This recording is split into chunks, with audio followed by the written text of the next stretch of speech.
यहाँ कैद में हम 3 लड़कियाँ हैं। एक मैं, नाज़नीन सिद्दीकी, उम्र 24 साल।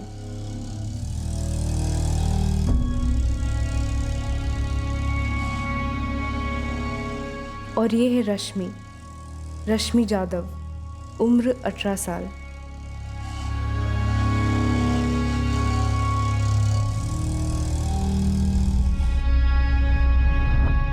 ये है हीना खान, उम्र 16 साल। हमें नहीं मालूम हमें यहाँ क्यों रखा गया है, ना ही हमें ये पता है कि हमारे साथ क्या होने वाला है। लेकिन मुझे इतना मालूम है कि एक औरत को हमारे बारे में मालूम है, वो और सिर्फ वो जानती है कि हम इस कैद में हैं।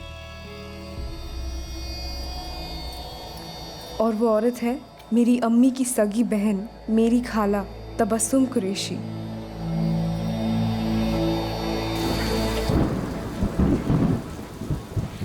लेकिन खाला की ज़ुबान पे ताला है, मजाल है एक लफ्ज़ निकले।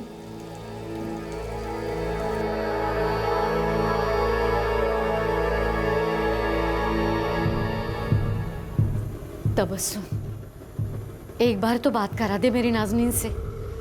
कैसी है वो? ये मेरी अम्मी है, जाहिदा सिद्दीकी, जिससे मेरी खाला अब झूठ बोलेगी। फोन आया था उसका, बोली सब खैरियत है। एक बार उससे बात हो जाए तो सुकून मिले। काम में बिजी रहती है, अगली बार फोन करेगी तो बात करवा दूंगी। ठीक है? ठीक। अम्मी नहीं जानती कि मेरा फ़ोन छीन लिया गया है और मेरी आज़ादी भी।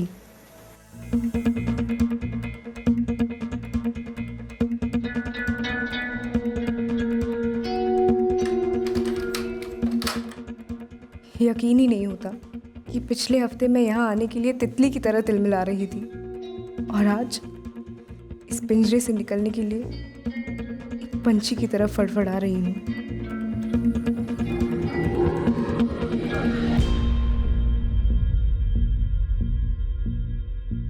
जिंदगी जब काल कोठरी हो तो ये जरूरी नहीं कि हर खिड़की रोशनी की तरफ खुलेगी। गरीबी के इस अंधेरे रेगिस्तान में अक्सर मौकों के सराब नजर आते हैं, पर इस मृग तृष्णा में, इस मिराज में उन मौकों के मुखौटे नजर नहीं आते। बेबस और अक्सर गरीब इंसान ये समझ ही नहीं पाता कि वो रोशनी दरअसल साया है, जुर्म का साया।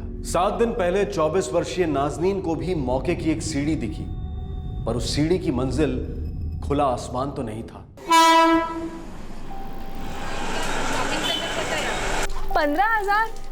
आपने गलत सुना होगा खाला, उम्र हो रही है आपकी। इतनी भी उम्र नहीं हुई है मेरी। 15,000 ही कहा था उसने। मोबाइल नंबर लिया?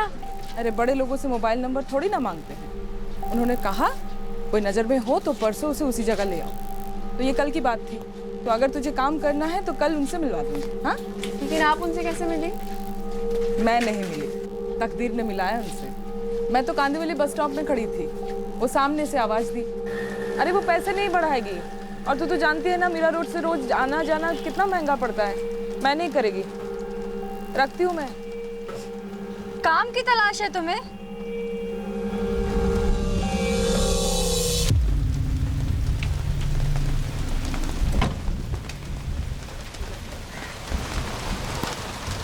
जी आप कौन? मेरा नाम शालिनी ठाकुर है। फोन पर बात करते हुए सुना आपको अभी। घर पे काम करती हूँ? जी। फिर तो किस्मत ने मिलवा दिया हमें। मैं प्लेसमेंट एजेंसी चलाती हूँ। मतलब बड़ी बड़ी कंपनीज होती हैं जिन्हें काम करने वाले लोगों की तलाश होती है, वो लोग इकट्ठा करके देती हैं। फिलहाल एक खाना बनाने वाली कंपनी है, उन्हें कुछ लोगों की तलाश है, यहीं गुजरात अहमदाबाद में। अरे बाप रे, इतनी दूर? फिर तो मुझे माफ़ करिए, मैं इतनी दूर नहीं जाएगी। कोई बात नहीं, लेकिन अगर ऐसी कोई औरतें हों आपकी नज़र में जो 16 साल से ज़्यादा हों, जिनकी शादी ना हुई हो और 35 साल से कम, तो मुझे बता दें। तनख्वाह कितनी होगी? शुरुआत में 15,000 मिलेगी, 15,000 महीना, फिर बाद में धीरे धीरे बढ़ जाएगी। 15,000 महीना? हाँ, और रहने और खाने का खर्चा भी अलग से मिलेगा। महीने में 5 दिन की छुट्टी मिलेगी घर आने के लिए, और आने जाने का खर्चा भी कंपनी देगी। अगर तुम्हारी नज़र में ऐसी कोई लड़कियां होंगी जिन्हें ज़रूरत है काम की, तो मैं परसों यहीं पर मिलूँगी, यहीं भेज देना उनको। जी। अरे वाह, ये तो मतलब सुनहरा मौका है। महीने में 15,000, ऊपर से रहने खाने का अलग, और महीने में 5 दिन की छुट्टी भी, और ट्रेन का टिकट भी आने जाने का फ्री। और क्या चाहिए? उन्हें चाहिए तेरी जैसी जवान मेहनती लड़कियां। और तू हाँ बोलेगी ना तो मेरा भी कुछ फायदा है। कैसे? मुझे 10% कमीशन मिलेगी, तेरे पगार से नहीं, अलग से। जितनी लड़कियां भेजो हर एक लड़की पर 10% कमीशन। अच्छा है ना, आपको कमीशन मिलेगा तो पैसे तो घर पे ही आए। वही तो।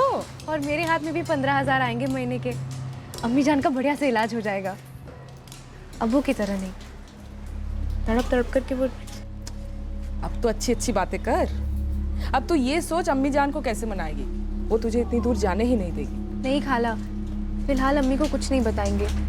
पहले कल वो शालिनी ठाकुर, उनसे पहले मिल लेते हैं। कहाँ रह गई शालिनी मैडम? अल्लाह जाने, बोली तो थी यही मिलेगी। अरे वो आ गई।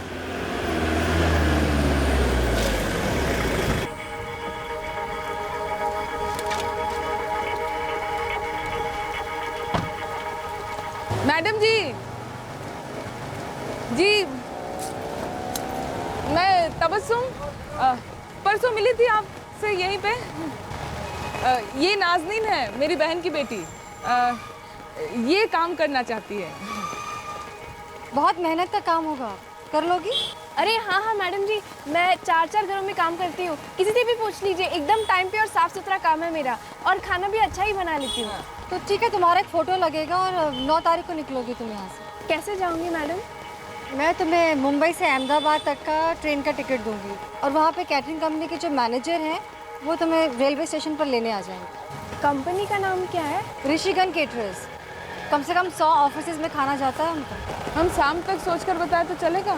इसमें सोचकर बताने वाली क्या बात है? ऐसे मौके रोज़ रोज़ तो क्या, ज़िंदगी में एक बार भी नहीं मिलते। किस्मत की खिड़की खुली है तुम लोग के लिए। जी जी मैडम जी, मैं आऊँगी। कब आना है? अपनी फ़ोटो लेके तुम मुझे कल यहाँ इसी वक्त मिल जाना, मैं तुम्हें परसों की टिकट दे दूँगी। मैडम मोबाइल नंबर दे दीजिए, मैं कल फ़ोन अपना मोबाइल नंबर मैं किसी को नहीं देती। अपनी फ़ोटो याद से ले आना, और हाँ, फ़ोटो थोड़ी ढंग की होनी चाहिए। मौके की खिड़की सामने से खुली थी। नौकरी शहर के बाहर थी। नौकरी पक्की करने वाली औरत ने अपना फोन नंबर नहीं दिया, और ना ही नाज़नीन को सोचने का टाइम दिया। शक करने के एक नहीं बल्कि 3 कारण थे, लेकिन मौके ने बड़ा ही आकर्षक मुखौटा पहना था। खतरे का हर कतरा छुपाया गया था। सामने लटकाया गया 15,000 महीने का गाजर और एक फ्री टिकट का लालच दिया गया। नाज़नीन की आंखों में यह टिकट मुंबई से गुजरात तक का नहीं था, बल्कि गरीबी से छुटकारा पाने का टिकट था। गरीबी की बीमारी नाज़नीन के अब्बू को निगल चुकी थी, और वो किसी भी कीमत पर अपनी अम्मी जाहिदा को बचाना चाहती थी। पर यह कीमत कुछ ज्यादा ही कीमती पड़ी। नहीं, बहुत दूर है, मैं तुझे वहां नहीं भेज सकती। लेकिन अम्मी, तनख्वाह भी तो बढ़िया है ना। मैं फिर से काम पर लग जाऊंगी। अरे महीने में 4 दिन अस्पताल जाना पड़ता है तुम्हें, भूल जाओ जाहिदा। अम्मी, हम तीनों ही तो हैं एक दूसरे के लिए। मैं वहाँ पे जाऊंगी, काम करूंगी, यहाँ पे पैसे भेजूंगी, फिर आपका अच्छे से इलाज भी हो जाएगा। अब्बू के साथ जो भी हुआ वो मैं अपने जीते जी आपके साथ नहीं होने दे सकती अम्मी। बात तो सही कह रही है ना। अम्मी हाँ कह दो, ऐसे मौके बार बार नहीं आते। अम्मी, जिंदगी सवर जाएगी, हाँ कह दो।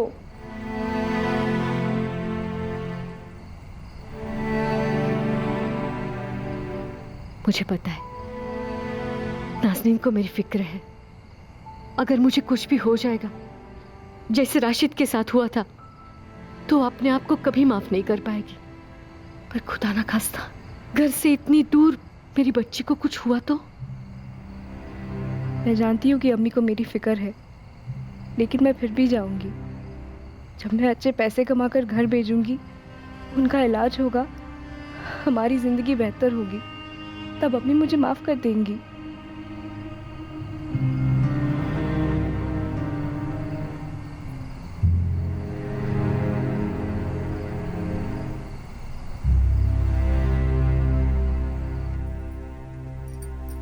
तबस्सुम, ये लड़की तो मान ही नहीं रही है, जिद कर रही है। अल्लाह मियाँ को याद करो और जाने दो उसे, सब सही होगा ज़ायदा। मैं उसे अकेले नहीं जाने दूंगी। कम से कम तू तो जा उसके साथ। अच्छा ठीक है, मैं उसे छोड़ाऊंगी। वैसे कोई ज़रूरत नहीं है तुम्हारी साथ जाने की, बाकी तुम्हारी मर्जी। मैं दोनों की टिकट्स करवा दूंगी, लेकिन तुम्हारी टिकट के पैसे तुम्हारे कमीशन में से कटेंगे। सिर्फ नाज़रीन की टिकट फ्री होगी। चलेगा। तो मैं कल तुम दोनों की टिकट्स यहाँ पर इसी वक्त तुम लोग को दे दूंगी, और अहमदाबाद में कंपनी का आदमी तुम लोग को ढूंढ लेगा। मैडम जी, अगर कोई 19-20 हो गया और वो कंपनी का आदमी हमें नहीं ढूंढ लेगा। उनका अगर मोबाइल नंबर मिल जाता तो। तुम अब हमारी जिम्मेदारी, तुम्हारी हिफाजत करना, ख्याल रखना, ये हमारा काम है। तुम फिक्र मत करो। जी मैडम जी। तुम दोनों का नाम, सीट नंबर, बोगी नंबर सब कुछ उन लोगों को दे दिया जाएगा, तो 19-20 होने का सवाल ही नहीं उठता।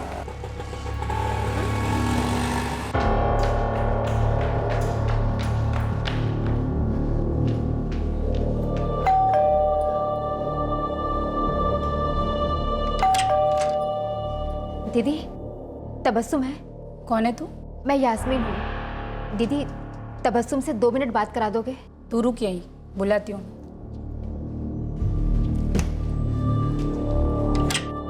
क्या हुआ रे यास्मीन? अरे, मैंने सुना तू नाज़रीन के साथ अहमदाबाद जा रही है। वो खाना पकाने वाली कंपनी में नाज़रीन की नौकरी पक्की हो गई है।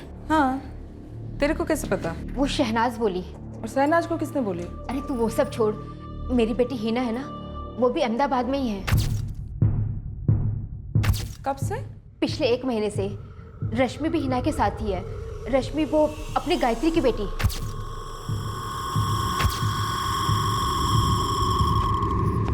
तबस्सुम, तू सच में नाज़रीन के साथ जा रही है ना? क्या बात क्या है गायत्री? यास्मीन, तुम दोनों इतनी हड़बड़ाई क्यों हो? जब से हिना गई है तब से उससे बात ही नहीं हो पाई है। और नहीं मेरे रश्मि से, अरे कोई खबर ही नहीं है।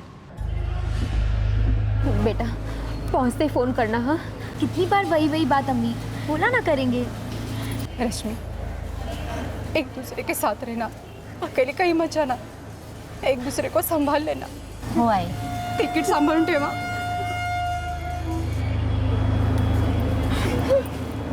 समय पे खाना खाना, अपना ध्यान रखना। अच्छा ठीक है, वहाँ पहुँचते ही दोनों की खबर लेती हूँ। हाँ, याद से हाँ तबस्सुम। और हाँ, हो सके तो नाज़रीन को उन दोनों के साथ ही रखवा देना। नाज़रीन उनकी बड़ी बहन जैसी है और वो दोनों उसको मानती ही बहुत हैं। तुम दोनों फिक्र मत करो, मैं सब कुछ ठीक करके ही आएगी।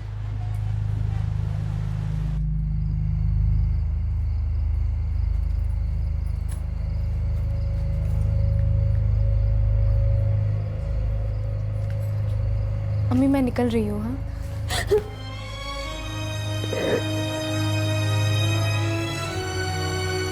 अम्मी, अगर आप ऐसे ही रोएंगी तो मैं कैसे जा पाऊंगी? पहली बार घर से बाहर जा रही है मुझसे दूर।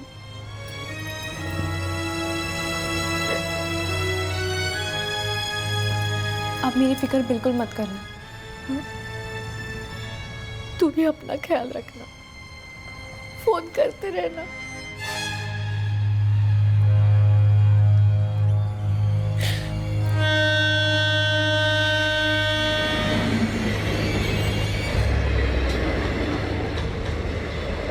ट्रेन में बैठने के बाद तबस्सुम खाला ने मुझे हीना और रश्मि के बारे में बताया। यास्मीन आपा की हिना? पर वो तो बच्ची है ना, और रश्मि भी तो 1-2 साल ही बड़ी है उससे। गरीबी बचपन को बचपन कहाँ रहने देती है बेटा। चलो अच्छा है, हमारी एरिया की ही लड़कियाँ हैं, अच्छी लड़कियाँ हैं, अच्छी जमेगी।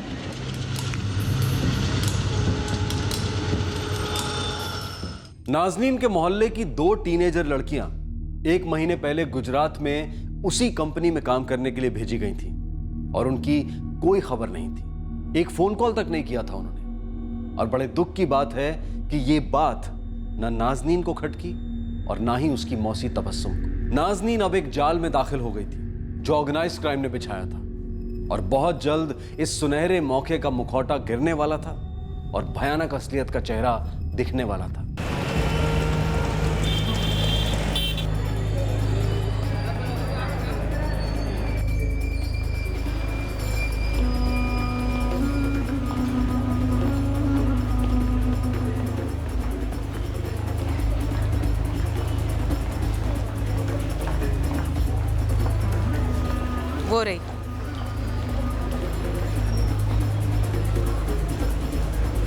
सुनिए, तुम नाज़नीन हो ना?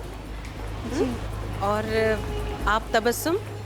मेरा नाम मोना है और यह है अरविंद। हम लोग ऋषिगंज कैटरर्स से हैं, आपको लेने आए हैं। आइए ना, आइए। आइए।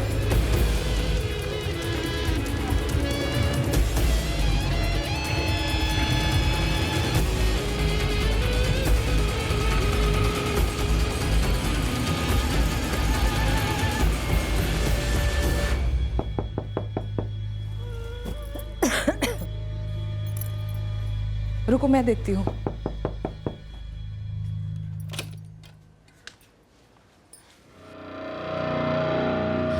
क्या हुआ तबस्सुम?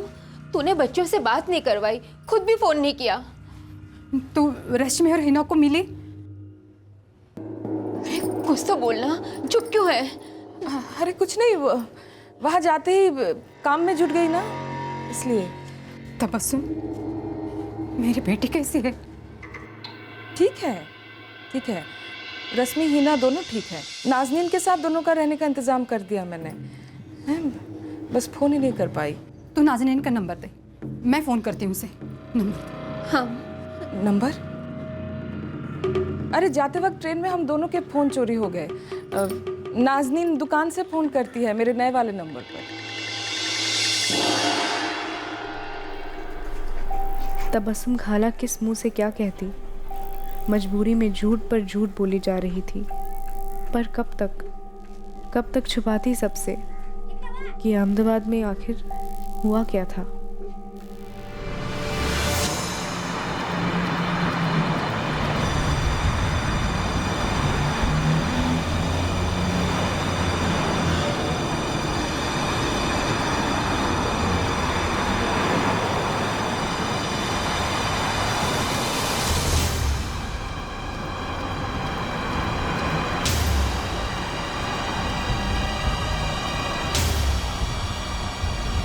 मोना जी, हम कहाँ जा रहे हैं? हमें तो बताया गया था कि ऋषिगंज कैटरिंग कंपनी का दफ्तर जो है शहर में ही है, कोई नवरंगपुरा के पास। बिल्कुल सही बताया गया आपको। एक्चुअली वहाँ हमारा मेन ऑफिस है, वहीं से बाकी ऑफिसेस में हमारा खाना जाता है। हाँ, लेकिन नाज़नीन वहाँ काम नहीं करेगी। तो फिर? नाज़नीन, तुम बाकी लड़कियों की तरह खाना बनाने के सेंटर में काम करोगी। वो जगह शहर से बाहर है, अब हम वहीं जा रहे हैं।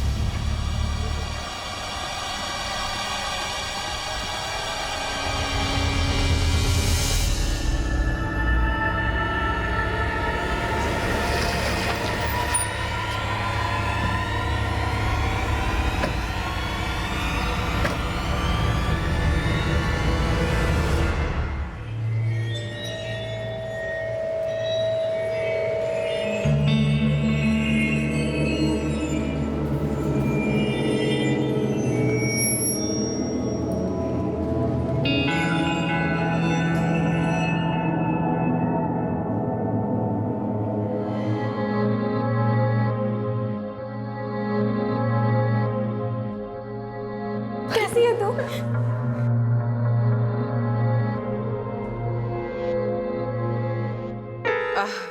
नाज़नीन, तुम थक गई होगी ना?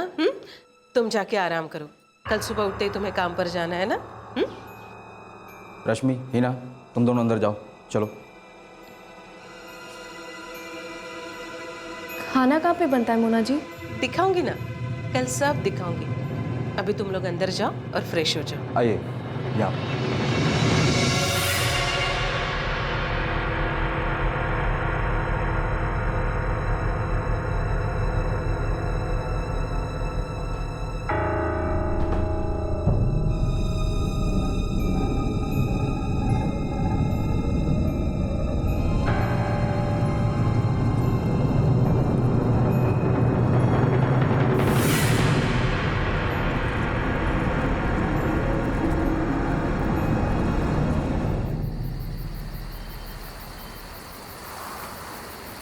आ जाओ। नाज़नीन, आज रात तुम लोग यहीं सो जाओ, कल सुबह उठते ही हमें काम की जगह पर जाना है। हिना और रश्मि भी हमारे साथ ही काम करेंगी? वो लोग भी कल आएंगे? हाँ, वो लोग भी साथ आएंगे। चलो अब तुम लोग सो जाओ, मैं कल सुबह मिलती हूँ। नाजनीन,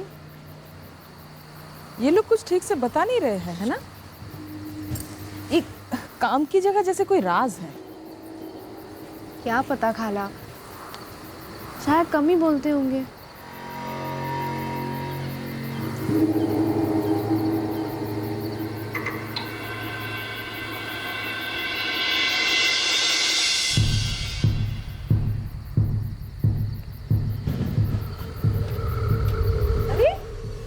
हीना, कहाँ थी तू? पूरा दिन तुझे और रश्मि को ढूंढ रही थी मैं, और तुम्हारे दरवाजे में भी ताला लगा हुआ था। ए, क्या हुआ? तू रो क्यों रही है? आपने हमारे दरवाजे पर ताला देखा ना?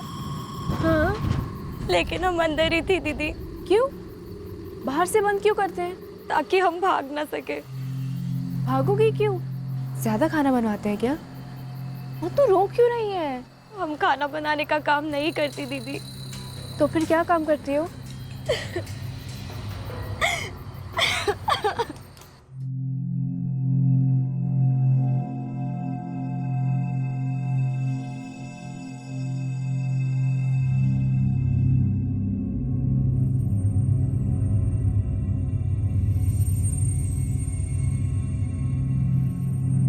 मोना बहन, ये चलेगी मेरे को। उसका 1.5 लाख लगेगा। 1.5 लाख? 1.5 लाख बहुत ज्यादा है मोना बहन। क्या हितेश भाई, लगन करना है ना आपको? 1.5 भी हिसाब से बोला है भाई मैंने। लेकिन दीदी, हम तो यहाँ खाना बनाने का काम करने आए थे ना? अरे लगन के बाद भी तो खाना ही तो बनाएगी ना, हाँ? और भी बहुत सारे काम करेगी। नहीं, आप हमें घर भेजिए। एक छोरी, ऐसी जगह भेजूंगी ना तुझे कि घर भर सब भूल जाएगी। चल चुपचाप खड़ी रहे यहाँ पे। मोना बहन, मैं क्या बोलता हूँ, कुछ कम करो ना। क्या 1.5 लाख वाकई बहुत ज्यादा है। अरे हितेश भाई, अब आप तो मेरे दिमाग का खोटी मत करो ना। फोटो भेजी थी ना आपको, अंदाजन भाव भी बताया था माल का, इतने इतने में माल पड़ेगा करके बोला था कि नहीं? अरे मर्द बनो ना हितेश भाई। 1.5 लाख से 1 रुपया भी कम नहीं लूंगी। और कोई मर्द है यहाँ पे? है क्या अरविंद, कैसे लोगों को उठा कर लेके आ रहे? अगली बार ऐसे मर्दों को लाना जो इनको खरीद सके। ऐसे फोकटियों को मत उठा के लेके आना अगली बार यहाँ पे। निकलो निकलो यहाँ से, निकलो।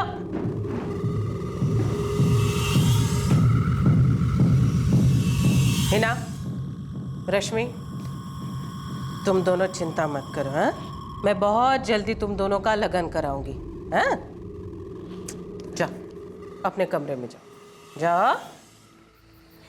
यहाँ कोई कैटरिंग का काम नहीं होता दीदी, बस ये लोग हमारी शादियाँ कराना चाहते हैं।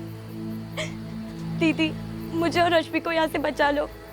ये लोग हमें कभी भी बेच सकते हैं। हम यहाँ नहीं रहना चाहते, हमें घर जाना है। ये गंदे लोग हैं। दीदी, मैं यहाँ पे चुपके से आई थी, अब मैं जा रही हूँ, वरना ये लोग मुझे मारेंगे। लेकिन दीदी, आप जल्दी से कुछ सोचो, अब हम यहाँ नहीं रह सकते।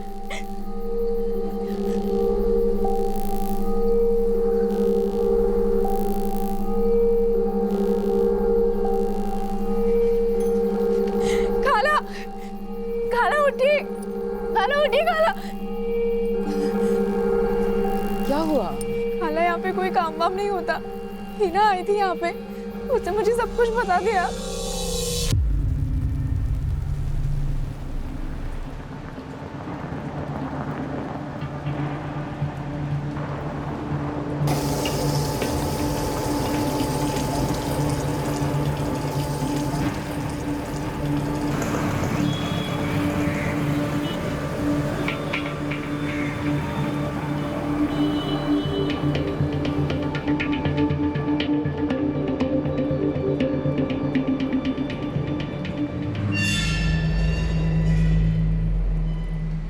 तबस्सुम, अब तुझे बताना ही पड़ेगा कि माजरा क्या है। कैसा माजरा? 2 हफ्ते हो गए तुझे अहमदाबाद से लौटे। तू बोली जा रही है कि नाज़िन से बात हो रही है, बात हो रही है। तू उसे हमारा नंबर तो नहीं दे रही है और ना ही हमसे बात करवा रही है।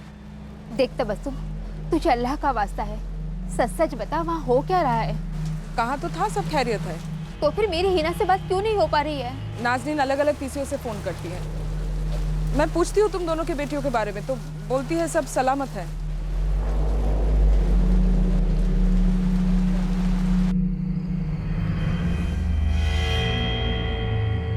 तू झूठ तो नहीं बोल रही है ना मुझसे? झूठ? कैसा झूठ? ये कैसे हो सकता है कि दोनों का फोन एक साथ ही चोरी हुआ है? अब ऐसा ही हुआ है जाहिदा। ऊपर से नाज़नीन सिर्फ तुझे फोन करती है, क्या उसे अपनी अम्मी से बात नहीं करनी? और तू एक बार भी मेरी बात नहीं करवाती उससे। अब नाजनीन ऐसे वक्त पर फोन करती है, कैसे बात कराऊं मैं तुम्हारी? काम का परेशान हो रही हो और बेकार में मुझ पर भी सब कर रही हो।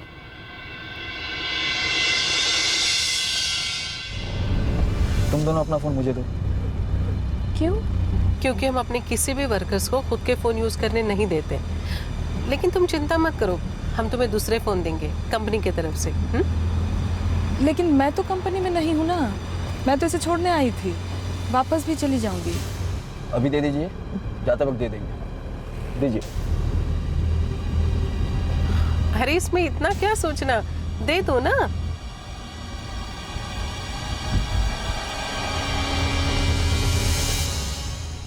नहीं तबस्सुम नहीं, तू पक्का मुझसे कुछ छुपा रही है। तुझे मेरी कसम बोलना,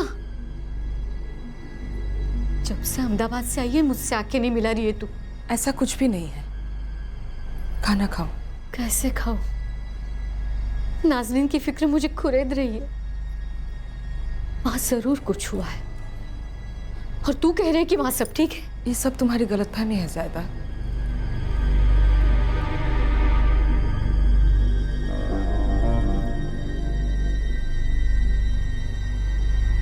कब तक सच को छुपा कर रखूंगी? झूठ तो एक दिन पकड़ा ही जाएगा ना। तबस्सुम, आज हम तुम्हें कहीं जाने नहीं देंगे। नाज़नीन तुझे किस नंबर से फोन करती है? तेरे मोबाइल में नंबर होगा ना? बता तबस्सुम, मैं तेरे आगे भीख मांगती हूँ। बता हमारे बच्चे किस हाल में है, उनके साथ क्या हो रहा है?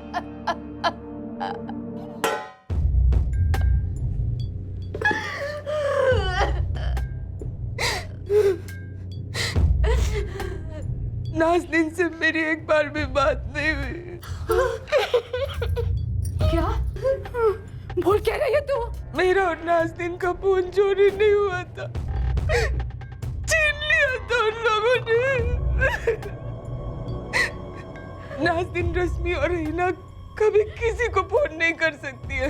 वो तीनों किसी खाना बनाने वाली कंपनी में काम नहीं करती है। अरे नाज़नीन को कहाँ छोड़ा है? क्या हो रहा है मेरी बेटी के साथ? तबस्सुम बता।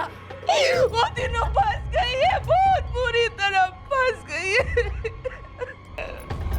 पहले मुझे और नाज़नीन को कुछ पता ही नहीं चला, पर जब पता चला उनके घिनौनी चाल का तो हिना और रश्मि की जबरदस्ती शादी कराई जा रही है।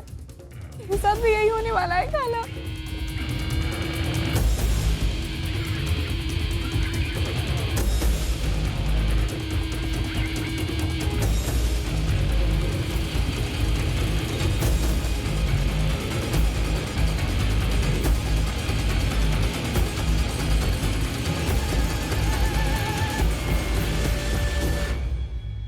शुरुआत से ही मामला गड़बड़ था। इससे करने के ढेर सारे कारण थे, पर हम दोनों तो पैसों की चमक में अंधे हो गए थे। तू वहां से निकली कैसे? चल चल। कहाँ जा रहे हो तुम लोग? देखो हमें यहाँ काम नहीं करना है, जाने दो हमें। देखो आप लोग यहाँ से बाहर नहीं जा सकते, चलो अंदर। देखिए हमें धोखे से यहाँ पे लाया गया है। हमें बताया गया था कि खाना बनाने का काम है, लेकिन यहाँ पे तो आप रास्ता छोड़ दीजिए। हम अरे कह दिया ना अंदर मतलब अंदर। क्या शोर आ रहा है सब? हाँ, क्या हो रहा है? देखिए आप हमें रेलवे स्टेशन छोड़ दीजिए, नाज़नीन यहाँ काम नहीं करेगी। आप लोग बहुत ही गलत कर रहे हैं हमारे साथ। हिना और रश्मि को भी यहाँ पे जबरदस्ती रखा है, शादी वादी करा रहे हैं आप लोग। कमरे से बाहर कैसे निकली है? पता नहीं मनु बहन, कौन किस कमरे से बाहर निकला पता नहीं चला। तुझे कितनी बार बोला ताला लगाए कर, ताला लगाए कर, क्यों नहीं सुनता है मेरे?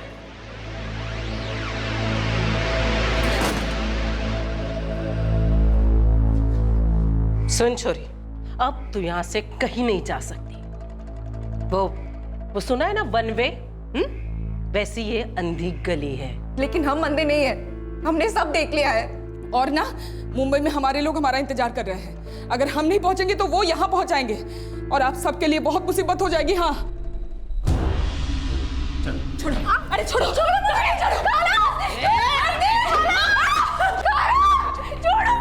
चिल्ला, जी भर के चिल्ला, गला फटने तक चिल्ला, पत्ता तक नहीं हिलेगा यहाँ पे, चिल्ला। चल।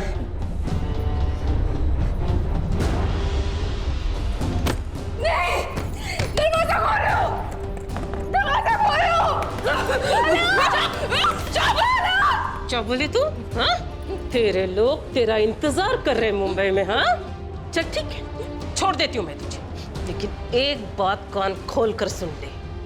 तुझे तेरे काम के पैसे टाइम टू टाइम मिलते रहेंगे, लेकिन अगर तूने मुंह खोला या पुलिस के पास जाने की गलती भी की तो तीनों लड़कियां मिलेंगी जरूर, पर सर किसका और धड़ किसका पहचानना मुश्किल होगा। अरविंद, डाल इसे गाड़ी में। चल।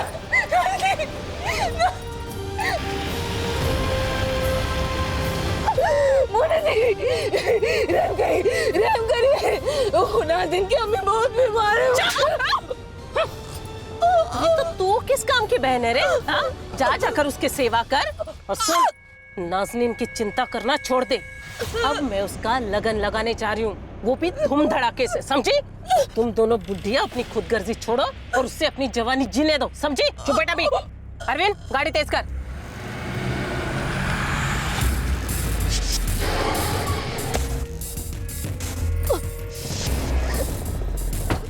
सुन, अगर मुंबई जाके तूने अपनी जुबान खोली तो यहाँ नाज़नीन, हिना और रश्मि तीनों की जुबान बाहर निकाल के रख दूंगी मैं, समझी? हर आधे घंटे में अहमदाबाद के लिए बस आती है यहाँ पे, मुड़कर देखना भी नहीं। ये ले।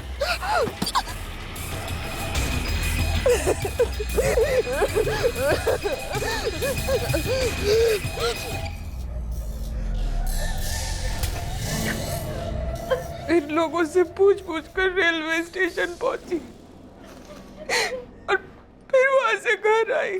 और पिछले 2 हफ्तों से तुम मुझसे और इन दोनों से झूठ बोलती रही, क्योंकि मुझे उन तीनों की जान की फिक्र थी। वो तीनों पर आज ना आए, बस इसलिए मैं चुप थी। वो लोग खतरनाक लोग हैं जाहिदा, वो लोग कुछ भी कर सकते हैं।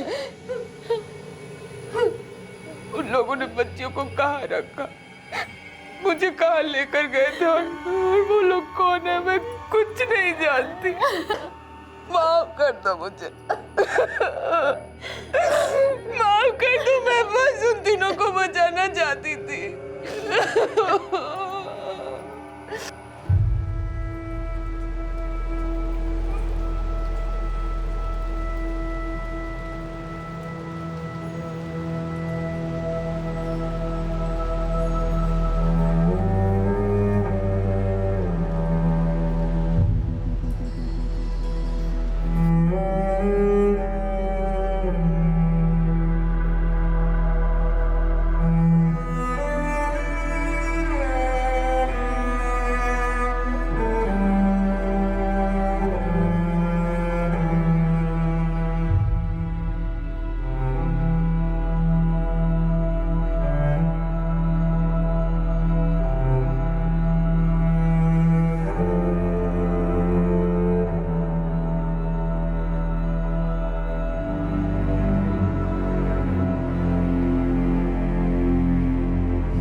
पुलिस के पास गए और खुदा ना करे उन लोग को पता चल जाए तो बच्चियों को मार डालेंगे।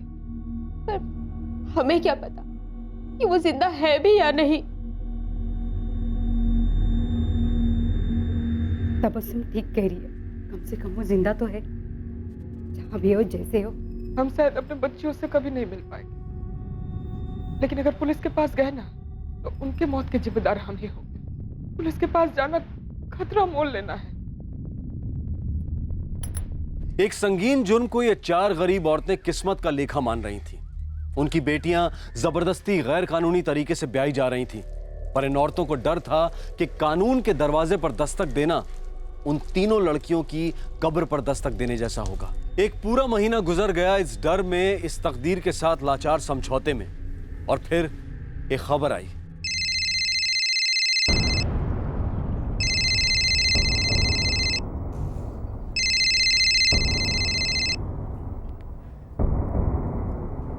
हेलो अम्मी। नाज़नीन,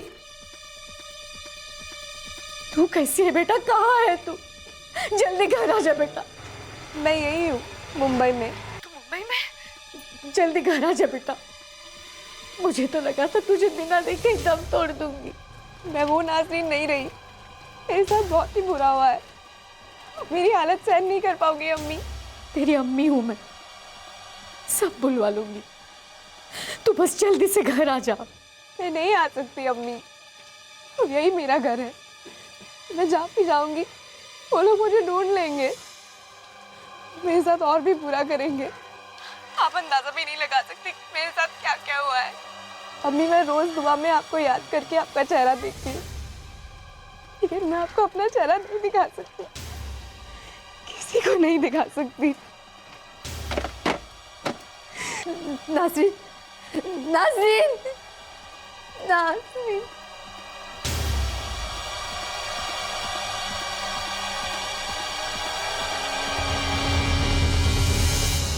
मेरी हिना या रश्मि के बारे में कुछ तो बोली होगी। कुछ ठीक से नहीं बोली, बस रोए जा रही थी। अरे कुछ तो बोली होगी ना। बोली उन लोगों ने उसके साथ। अरे देवा, मुझे वो नंबर दो जहाँ से उसने फोन किया था। मैं उसे फोन करती हूँ और पता लगाती हूँ। मुझे नंबर दो। पता लगाया मैंने, वो विरार के किसी पब्लिक फोन से फोन कर रही थी। फोन पर बहुत मायूस लग रही थी। मुझे तो डर लग रहा है कहीं अपने साथ कुछ गलत ना कर बैठे।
चार दिन 4 रातें ये 4 औरतें इंतजार करती रहीं कि शायद नाज़नीन दोबारा फोन करेगी। यास्मीन और गायत्री अपनी बेटियां हिना और रश्मि के बारे में खबर के लिए तरस गई थी, और जायदा और तबस्सुम बस नाज़नीन के घर लौटने की आस लगाए बैठी थी।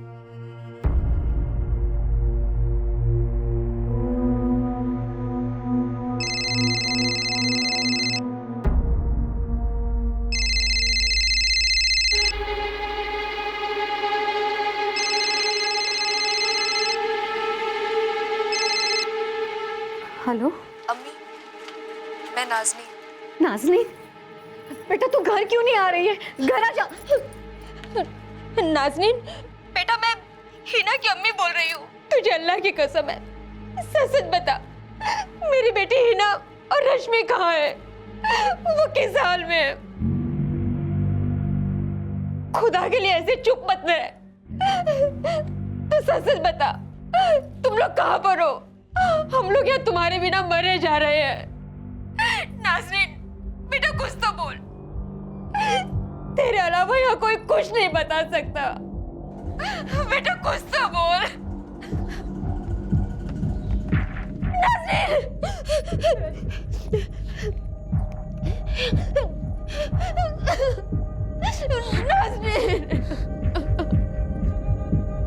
मैं घर वापस जाना नहीं चाहती।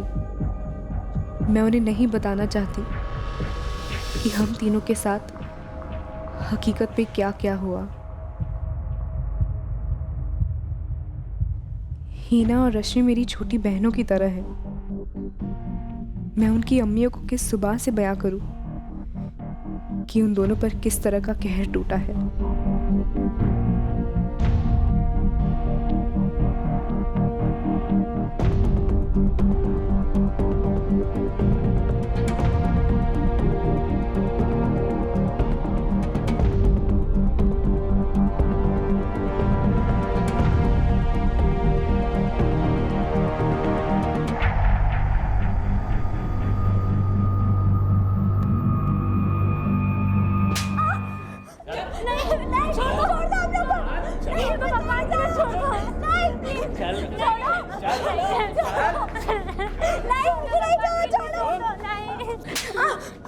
चले जाओ इनको।